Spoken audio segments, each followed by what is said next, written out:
Moi, je voulais parler de Clippers Miami, mais avant ça, je vais te laisser parler de Clippers Pelicans. C'est ça que tu as vu? Ouais, super match. Là, pour le coup, j'ai vraiment adoré. On avait une question d'un auditeur il y a 2 semaines ou un mois, en nous demandant, mais pourquoi les Pelicans, ils sont bons défensivement, en fait? Oui.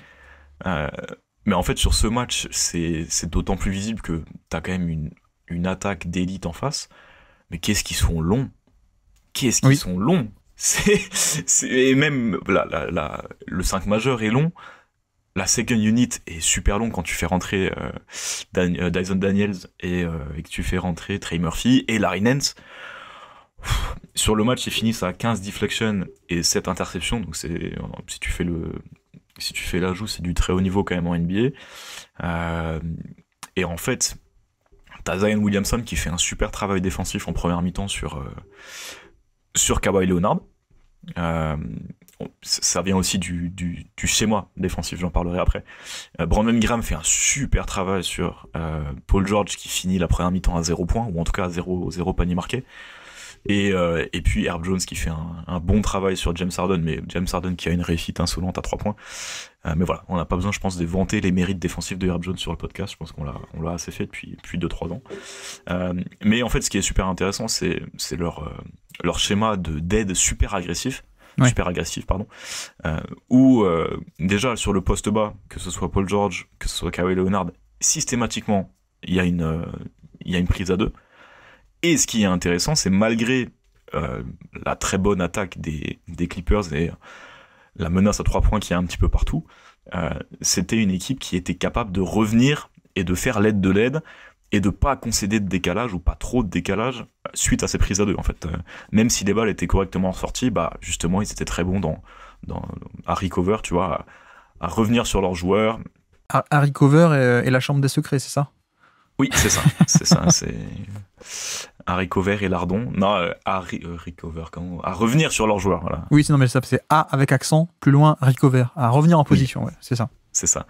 Et donc non, défensivement, bon, on le savait, mais les Pelicans, j'ai trouvé ça super intéressant. Avec forcément toute la variété défensive que t'offre Larry Nance par rapport à Jonas Valanciunas, même si on en avait un peu parlé en début de saison, je trouve que Jonas Valanciunas défensivement est pas si catastrophique que ça. Tu vois, Jusuf Nurkic, Valanciunas, je les trouve, bon, certes pas plus aussi bons qu'avant en défense, mais je trouve pas ça si dommageable, parce que justement il y a des mecs autour pour pouvoir combler. Et puis dernière chose sur la défense des Pelicans, c'est que Valanciunas se blesse au deuxième quart-temps, il se blesse au mollet. Et donc en deuxième mi-temps, on a des séquences avec Zion Williamson au poste 5. Et finalement, en fait, ça souffre pas trop défensivement, mais parce que t'as le supporting cast à côté, en fait. Ouais. C'était ce que j'avais sur la défense des Pelicans qui m'a vraiment impressionné. Et offensivement, déjà, la première chose, CJ McCollum, j'ai été très sévère avec lui sur les 2 dernières saisons, mais là, il fait un super match. Il fait un super match parce que défensivement, tu le mets sur Terrence Mann, donc il est pas trop ciblé. Et offensivement, bah, c'est James Harden qui défend sur lui, donc il peut un petit peu plus briller, mais il fait un super match dans la connexion, dans le tir à 3 points et dans la création de tirs. Et puis, pour revenir à une question que Tom nous avait posée il y a 2 semaines, j'ai désormais mon poseur de Ghost Screen préféré. Maintenant que je confonds plus Ghost Screen et Slip Screen, c'est Trey Murphy Jr. qui en pose 2-3 magnifiques. Et ouais, en première mi-temps, il finit à 13 points avec une bonne réussite à 3 points. Mais justement parce qu'il a cette capacité sur le Ghost Screen, si jamais il est ouvert, c'est un très bon tireur à 3 points. Mais il a aussi cette capacité d'attaquer le close-out avec le dribble. Donc voilà, c'est ma réponse. Trey Murphy est mon poseur de Ghost Screen préféré désormais. Alors j'ai pas vu le match, mais d'après ce que je vois au niveau des stats, là, aussi une énorme quantité de tirs pris au panier, les Pelicans. Et je pense que ça recoupe aussi un peu, alors tu me confirmes ou pas, mais avec Zion Williamson aussi, qui est pas mal utilisé, qui est Zion, hein, qui va au panier de toute façon. Aussi pas mal le fameux point Zion aussi. Ouais. Alors Zion, en première mi-temps, il est super muselé par Kawhi. Il prend 2 tentatives de tir. Il tire 2 fois en première mi-temps, ce qui est super rare. Il faudrait regarder dans le détail, je sais pas sur quel site tu regardes, mais il faudrait enlever les tirs dans la raquette en transition. Puisqu'en deuxième mi-temps, ils ont énormément de transitions parce qu'ils ont cette interception 15 deflections, je le rappelle. Ouais. Mais du coup, il faudrait peut-être enlever l'aspect transition de cette stat sur les tirs dans la raquette. Mais effectivement, en deuxième mi-temps, en fait, ce qui se passe, c'est que comme on met Zion au poste 5, bah, en face, c'est soit Zubac, soit Plumlee, et majoritairement Plumlee qui défend sur Zion.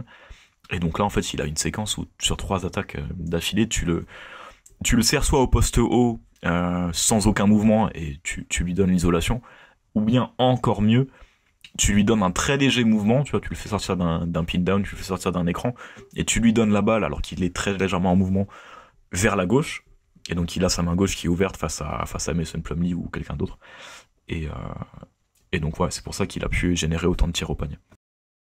Mais c'est marrant que t'aies parlé tout à l'heure des Suns qui avaient un peu ce côté parfois de le mauvais côté des Suns, c'est beaucoup de mid-range et beaucoup de mi-distance et pas beaucoup de 3 points, et que c'est un peu leur faiblesse. J'ai l'impression que les Pelicans, c'est ça, mais à un niveau un peu moindre, tu sais, c'est les Suns, mais avec moins de talent pur. Mais il y a un peu ce côté avec les Pelicans où CJ McCollum, Brandon Ingram, oui, c'est des joueurs qui aussi ont tendance à se reposer parfois un peu plus que ce qu'on voudrait sur le mid-range, plutôt que aller au panier ou à 3 points. Et là, on était sur un bon jour, alors aussi, contre les Clippers, totalement, pour le coup. Totalement. Mais ouais, c'est un peu. Mais en effet, moi, pour souligner une nouvelle fois le côté défensif, bon, moi, je trouve que Ingram et McCollum, effectivement, tu peux faire mieux. Dans leur catégorie de joueurs, je veux dire, tu peux faire mieux. Valanciunas, tu peux faire mieux. Mais la base de l'équipe, elle me plaît énormément. Hein. Le côté Zion Williamson, déjà, évidemment, c'est Zion, quoi. Mais Zion plus toute l'escouade d'ailiers, comme tu dis, les Herb Jones, les Trey Murphy, les Dyson Daniels, Najee Marshall aussi. Enfin, je veux dire, t'as qui a pas joué ce match-là, matos, quoi. Ouais. Il a pas joué ce match-là, mais je veux dire, en général, t'as de quoi faire. T'as vraiment pas mal de choses assez intéressantes avec cette équipe qui, secrètement ou pas, je ne sais pas, mais j'ai l'impression qu'on n'en parle pas beaucoup des Pelicans, et qui sont quasiment 5e de la conférence Ouest, qui sont 10e au net rating, donc au différentiel attaque-défense, donc le 10e meilleur net rating de toute la NBA. Tu vois, ils sont entre Phoenix et Milwaukee, juste derrière Denver. Bon, voilà, je sais pas on n'en parle pas beaucoup, mais on va peut-être avoir une équipe qui pourrait taper à la porte de passer au deuxième tour, en tout cas qui sera en play-off de manière de plus en plus certaine, plus la saison avance en fait. Non, totalement. Moi, c'est une équipe que j'aime beaucoup depuis 2-3 ans. Je me rappelle, c'est la série où ils prennent les deux, où ils mènent 2-1 contre les Suns de Chris Paul, Phoenix, et Booker. Ouais. Là, depuis cette série-là, j'y crois beaucoup. Et puis on en a parlé à l'intersaison. Là, ils ont fait des ajouts à la marge, mais qui sont super sympas. Et tant que Larry Nance, parce que je pense que vraiment Larry Nance a une importance dans cette équipe, parce que c'est aussi lui qui tient ta second unit défensivement sur l'aspect intérieur. Si la santé de tout le monde, parce que là ils sont au complet, il faut le dire aussi, hein, ils sont au complet, c'est rare qu'ils soient au complet. Si la santé de tout le monde tient, ouais, effectivement, t'as clairement un poil à gratter en playoff qui peut passer un tour et qui peut embêter sur le deuxième tour aussi. Et je crois qu'on va en reparler peut-être tout à l'heure dans le thème libre, si vous voulez parler de la conférence Ouest. Donc peut-être on en reparlera. Rapidement, moi, sur un de mes matchs préférés de la semaine, qui était le Clippers Miami. Je ne sais pas si tu l'as vu, qui était un match en prime time aussi. Bon, pas non plus développé énormément, mais le match était vachement intéressant, et peut-être, je sais pas ce qu'on fera lundi soir. Enfin, aujourd'hui pour vous, on essaie de faire un match par semaine qu'on décortique. Peut-être on fera celui-là, je ne sais pas. Mais je le trouve vachement intéressant, et surtout, on a un Miami qui commence un peu à prendre la saison sérieusement, hein, ça y est, comme tous les ans. Mais non, match un peu sérieux de la part de Miami. Ce que j'ai noté, c'est Terry Rozier qui fait peut-être son meilleur match à Miami, et notamment parce que on était face à des schémas en drop, et donc on a pas mal utilisé Terry Rozier pour sortir de pick and roll face au drop, et dans cette petite poche à mi-distance avec son petit pull-up, ça a pas mal marché, donc tant mieux. Offensivement, c'est un peu là-dessus que je pense qu'il a sa plus grande utilité, c'est sur contre les drops, mettre le petit pull-up à mi-distance, et donc là il l'a pas mal mis. Mais surtout, autre point aussi côté Miami, c'est Caleb Martin qui est un peu sorti de sa boîte, et qui, je ne sais pas pourquoi, un temps de jeu irrégulier cette saison, alors que moi j'aimais beaucoup l'an dernier, et je pensais qu'il jouerait un peu plus que ça. Mais voilà, Caleb Martin fait un gros match défensivement et offensivement, et il y a pas mal de très très bonnes séquences. Et surtout, on a donc le retour je crois qu'on en a parlé la semaine dernière avec Baptiste peut-être, mais la zone de Miami, la zone défensive, Phoenix est arrivé à la battre. Et j'ai trouvé que les Clippers se sont aussi pas mal débrouillés face à cette zone défensive de Miami. Une zone qui était assez assez différentes, assez changeantes aussi selon les possessions. Parfois on était sur du 2-3, parfois on était sur du 1-3-1 ou des concepts un peu comme ça, un peu différents. Et j'ai trouvé que c'était un test réussi pour les Clippers qui ont pas forcément, tu sais, cette image d'équipe avec un fond de jeu très huilé qui va bouger beaucoup, etc. Parce qu'effectivement ils le sont pas. Mais contre la zone, ils ont trouvé pas mal de solutions. Donc notamment quand ça a essayé de ice, d'enfermer d'un côté du terrain dans une zone, James Harden, ça a trouvé des solutions. Je trouvais que Paul George a fait pas mal de drives intéressants face à la zone ou face à certains schémas, et de pas s'arrêter au pull-up justement, mais de faire le drive complètement et de faire le driving kick. Voilà, je trouve que le match était vachement intéressant parce qu'on a eu pas mal de solutions trouvées par les Clippers sur cette zone défensive qui du coup pour moi a été un vachement bon test réussi pour cette attaque, avec des Terrence Mann aussi qui jouent le rôle de connecteur, des Zubats, etc. Il y a des fois, il y a une possession où on a, je crois que c'est une zone avec Kevin Love aussi qui délaisse un peu Terrence Mann dans le corner, mais du coup ça se termine en alley-oop dans le dos de LED avec Terrence Mann qui va au panier. Enfin, plein de petites solutions comme ça à trouver au final sur une victoire donc des Clippers qui a été bien acquise, je sais plus parler. Je ne sais pas, mais bref. Mais non, gros match dans l'ensemble, et même de l'autre côté, la créativité aussi tactique de Tyronn Lue défensivement pour empêcher certains joueurs d'aller sur leurs mains faibles, ou leurs mains fortes, pardon, et plutôt les orienter sur la main faible, etc. Donc gros match de la part des Clippers qui réussissent un peu ce test, et encore une fois, Miami qui devient de mieux en mieux. Et oui, un autre point aussi que je voulais aborder, ça y est, je l'ai retrouvé, c'est par rapport au trade de Terry Rozier. Je sais pas, qu'est-ce que tu en pensais de ce trade à la base? C'était déjà moi, c'était déjà toi il y a 2 semaines. la semaine où c'est tombé, et puis ma réaction était très très courte en disant j'ai pas regardé Charlotte jouer cette année, donc je ne vais pas bullshiter et dire que j'ai un avis sur Terry Rozier. Non, mais parce que, alors, pour te dire, moi je me pose la question parce que c'est un match où il a fait, comme dit, pas mal de petits pull-ups à mi-distance qui ont été utiles. Sur les autres matchs, Terry Rozier, il a un peu du mal offensivement, pour le coup.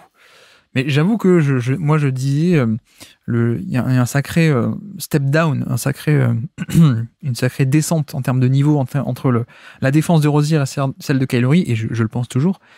Mais je me demande à quel point est-ce que Kyle Lowry va pas être remplacé défensivement, non pas par Terry Rozier, mais par Josh Richardson aussi, qui ressort un peu plus du lot actuellement, qui a plus de temps de jeu. C'est pas le même type de défense, on n'est pas autant sur quelqu'un qui va avoir une défense collective, intelligente, loin du ballon, etc.